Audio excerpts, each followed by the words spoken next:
magawa ito, gagawin muna natin itong lahat ng circle sa loob, no? Ang gagawin natin, magsi-circle tayo, C4 circle, tapos sa click, unahin na natin itong circle na diameter 20, no? D for diameter 20. Ayan, no? So ito yon, diameter 20. Ang susunod, itong circle na diameter naman 30, no? C for circle, D for diameter 30 mm, no? Kaya lang ima-match properties na natin para parehas na yung line type nito. Ayan. Ang susunod, ito namang mga circle na maliliit na yon na nakapaikot dito sa circle na ito, na yung maliit, diameter 2 yon, 14 pieces. Ayan, no? Gawin muna natin circle dito sa quadrant, D for diameter 2. Ayan, na? Ang susunod na gagawin natin, ito namang medyo malaki na ito, no? Diameter 4, pero 14 din sila, no? So, ang gagawin natin, lapitan natin ng konti, C for circle, sa center, no? Tapos sa D for diameter, 4 mm yon, no? Ayan. So, baguhin natin yung color para sundan natin yung color nito. Since 14 pieces ito, i-array polar na lang natin, no? So, select na lang ito, AR, polar. Ang center point dito sa center ng circle na ito, ilagay natin 14 pieces, no? Tapos, so ito yon, i-close natin. Ito na yon, no? Tapos na ito. Ang susunod, gawin natin itong circle na ito na diameter 40, no? Circle, D for diameter 40 mm. Ayan, no? Ang susunod ito naman, circle diameter 50. D for diameter 50 mm naman. Kaya lang, ima-match properties natin. Ito yon, no? Diameter 50 ito.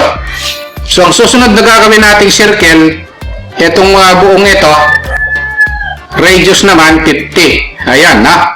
Nakasulat naman, R50. Circle, click tayo rito, radius 50. Ito na yan, na? Ang susunod, ito, yung circle na ito, ang diameter naman yan, 7. So, dito yan, na? So, kaya lang gagawa muna ako ng line dito para magkaroon tayo ng guide.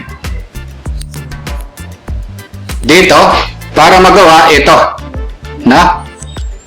Ngayon na circle tayo rito.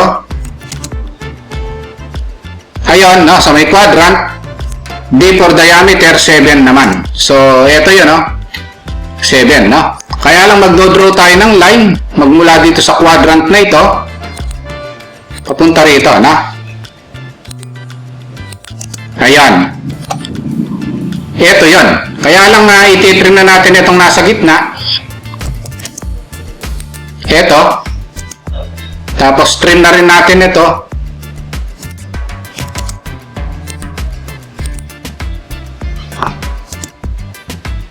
Ayun. So, ibig sabihin, ito, nagawa na, no? Ngayon na ito gagawin natin, ito.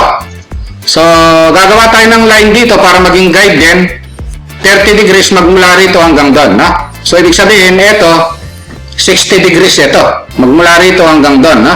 So, pwede natin gawin yan, mga boss. Magla-line tayo dito sa center. Pagkatapos, i-on natin itong polar tracking. So, na-discuss naman natin yan. Kailangan makita natin yung 60 degrees, no? Yun, 55, 56, 60, ayan, no? Magla-line ako rito. Kailangan na gawin natin itong naka-straight na yon, 90 degrees yon. Match properties lang muna natin para hindi tayo malito, no? Itong mga guide na ito, ayun, no? Medyo itama natin para hindi tayo malito.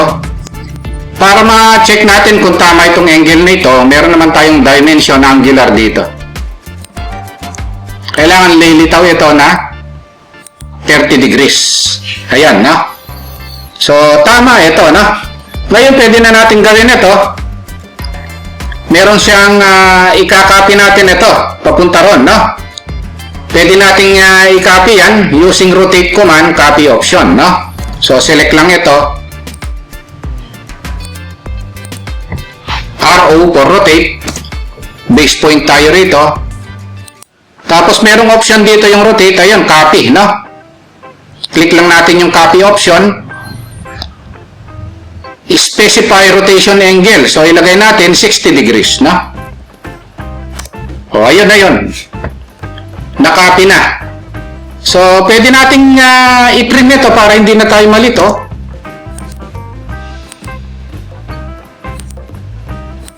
Ayun, no? Tapos, ang susunod na gagawin natin, ito, may distansya na 7 mm. So, i-offset natin ng 7. At saka ito, 7 yun, no?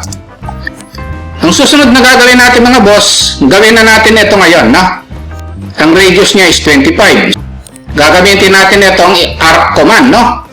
Itong option niya, start and radius. Start siya rito, end siya rito. Ang radius is, pwede na natin i-type, 25. So, ito na yun, no? Ayan yung option na start and radius. Kasi given naman yung radius, ayan, ha? So, yan yung command na arc. Ang option ay start and radius, which is yung radius is 25 mm. So, ibig sabihin, pwede na nating i-trim, no? Erase na muna natin ito. Nagamit na natin yan. Trim na natin ito. Ayun, no? So, ang susunod na gagawin, since nagawa na yung isa mga boss, o hindi na natin gagawin itong nandito, yon, at saka ito, no? So, na-discuss naman natin yung array command, no? So, yan ang kagandahan ng array command. Select ko na lang yung i-array. Ito,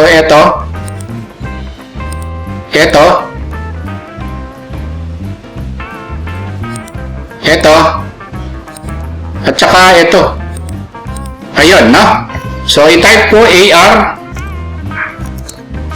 Ang center, polar siya. Polar option. Center dito. Ilang items? O, nakalagay ang default naman is 6. 6 din naman ito. 1, 2, 3, 4, 5, 6, no? Enter ko na lang. O, pwedeng i-trim na lang natin, no? Ginawa natin yung isa, pero in-array na lang natin yung natira, no? So, array polar, o, iti-trim na lang natin ngayon ito. So, yan yung trimming na lang, no? So, madali, no? Kasi isa lang naman ang ginawa natin, no? Ayan yung mga technique na dapat nating ina-adapt. Kaya tayo nagkakaroon ng practice exercises dito para ma-adapt nyo yung technique para mabilis na ma-drawing itong mga exercises natin, no? Dito sa AutoCAD. Ngayon, ang susunod na gagawin natin mga boss, dimensioning na lang, no? Kailangan tumama yung dimension natin dito sa sample natin, no? So, unahin natin dito sa linear dimensioning, dapat ito, 7 ito. Ayun, tama siya, 7 mm, no? Tapos, ito naman, i-align natin. Ito, dapat 7 din ito. Ayun, tama siya, no? Pagkatapos, ito naman, angular yan, nagawa na natin. Tapos, yung mga diameter naman tayo ngayon, no? Dimension, tapos diameter. Ito, ang diameter nito ay 50. O, parehas, no? Diameter nun ay 40. Dito siya. O, parehas. Diameter nito ay 50.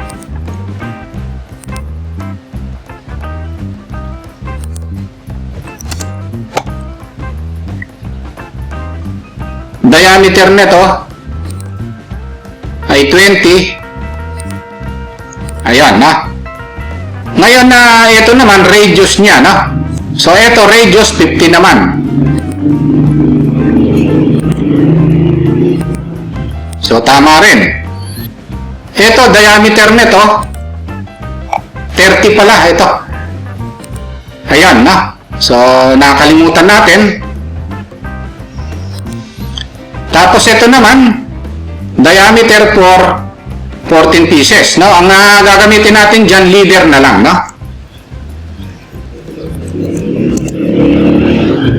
Magmula rito, ortho off lang natin. Enter. O, tapos i-type natin percent C. Ayan yung symbol ng diameter. Tapos 14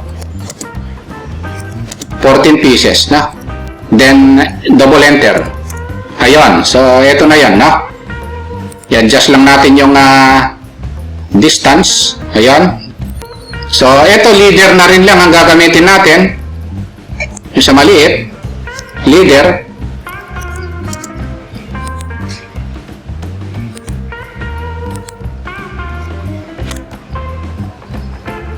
Percent siren. Tapos 2 mm kasi yan. 14 pieces din, no? Double enter. Ayan yung kagandahan ng leader, no? So pwede natin i-type. Itong symbol nito, percent C ito, no? Pag diameter. Pero percent din naman pagka degree. Ayan, no? So ito yung mga dimension natin. So ito, radius din pala ito, nakalimutan natin. Yon, 25, no? So check natin, no, yung dimension. Ito. So ito yan. Pagkatapos dito naman, ito yon. Tapos itong dalawa, ito yan, no? Okay, ayun lang mga boss, no? Sa tingin naman natin, lahat ng dimension niya tumama. Kung nagustuhan nyo po itong video natin, no? Dito sa exercises na ito, huwag nyo po sanang kalimutang pindutin muna pala yung subscribe, no? Dito sa maliit pa lang nating channel. Isama nyo na rin po yung like at saka notification bell. Thank you very much at God bless po sa inyong lahat.